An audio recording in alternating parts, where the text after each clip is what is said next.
액션 let's go 저 건물을 찾으러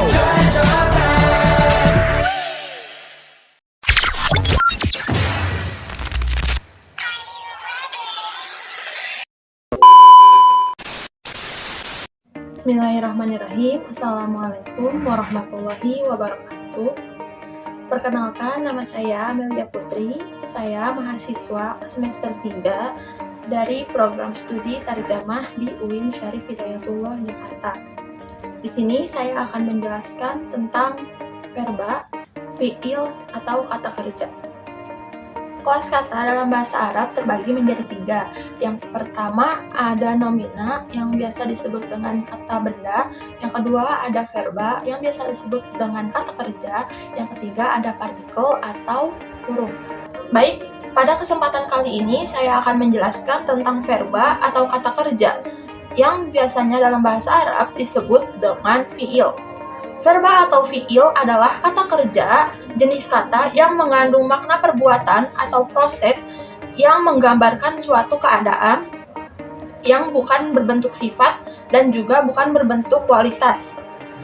Berdasarkan bentuknya, verba terbagi menjadi 2. Yang pertama ada verba asal, yang kedua ada verba turunan. Yang pertama ada verba asal. Verba asal adalah verba yang tidak memiliki perubahan dan juga verba yang dapat berdiri sendiri. Contohnya adalah kataba. Yang kedua ada verba turunan. Verba turunan adalah verba yang mengalami perubahan afiksasi.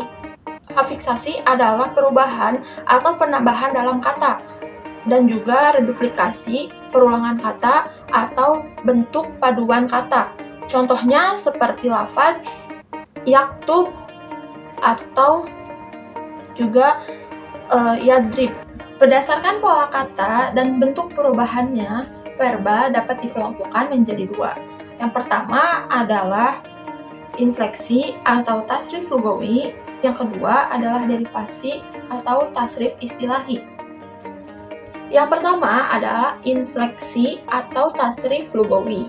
Di sini infleksi adalah alat yang digunakan untuk penyesuaian kata dan perubahan kata dalam modifikasi internal. Yang biasanya berubahnya itu di dalam kata menggunakan subjek atau domir. Kemudian pola dalam infleksi terbagi menjadi 2. Yang pertama ada infleksi perfektif, yang kedua ada infleksi imperfektif. Adapun infleksi perfektif adalah fiil madi. Contohnya yang ada dalam tabel. Yang ada dalam tabel itu adalah contoh dari infleksi perfektif. Yang asal katanya dari kataba menjadi kataba, kataba, katabu, katabat, katabata, katabena, katabta, katabtuma, katabtum, katabti, katabtuma, katabtuna, katabtu, katabna. Mereka mengalami infleksi yang ada pada domirnya. Jadi mereka juga mengalami perubahan makna. Yang artinya asalnya kataba adalah menulis, satu orang, itu bisa menjadi 2 orang menulis atau banyak orang menulis.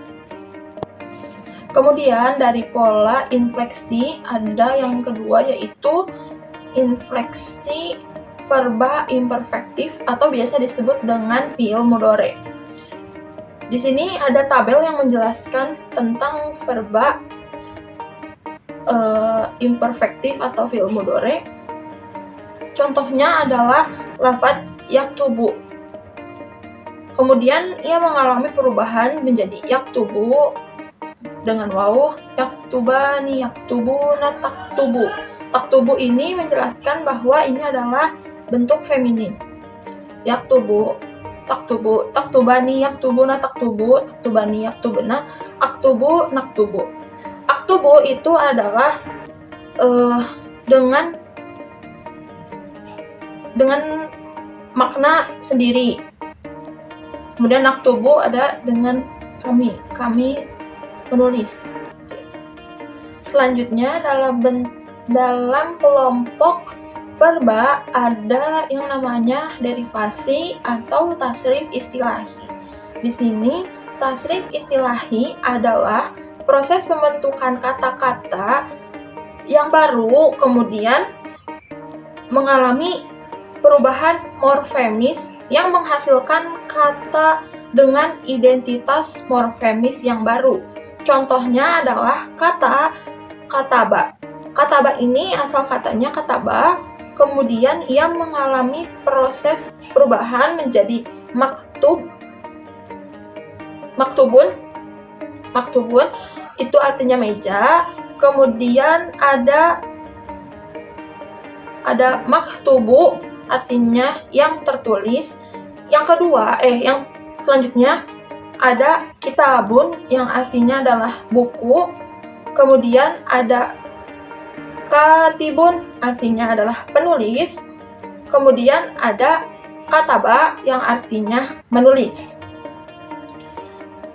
Dalam derivasi ini, semua kata mengalami perubahan. Itulah yang disebut dengan derivasi atau tasrif istilahi. Baik, dalam derivasi terbagi menjadi dua kelompok. Yang pertama ada derivasi verba trikonsonantal tak berimbuhan. Yang kedua ada derivasi verba trikonsonantal derivatif. Di sini saya akan menjelaskan tentang derivasi verba trikonsonantal tak berimbuhan. Makna verba trikonsonantal ini tidak berimbuhan ditentukan oleh vokal kedua pada verba tersebut, apakah bunyinya itu A, I, atau U. Maka perubahan vokal kedua pada verba tersebut merupakan pembeda dari makna kata tersebut. Berikut adalah contoh pola dari verba trikonsonantal tidak berimbuhan, yaitu ada kata fa'ala, terus ada yang bisa dilihat dalam tabel itu menggunakan ada makna yang maknanya terbagi menjadi 3. Itu ada makna yang mengandung aktivitas fisik yang berupa verba transitif dan intransitif. Yang kedua ada makna yang mengandung makna aktivitas fisik, kognisi, dan mental dengan durasi pendek yang berupa verba transitif dan intransitif.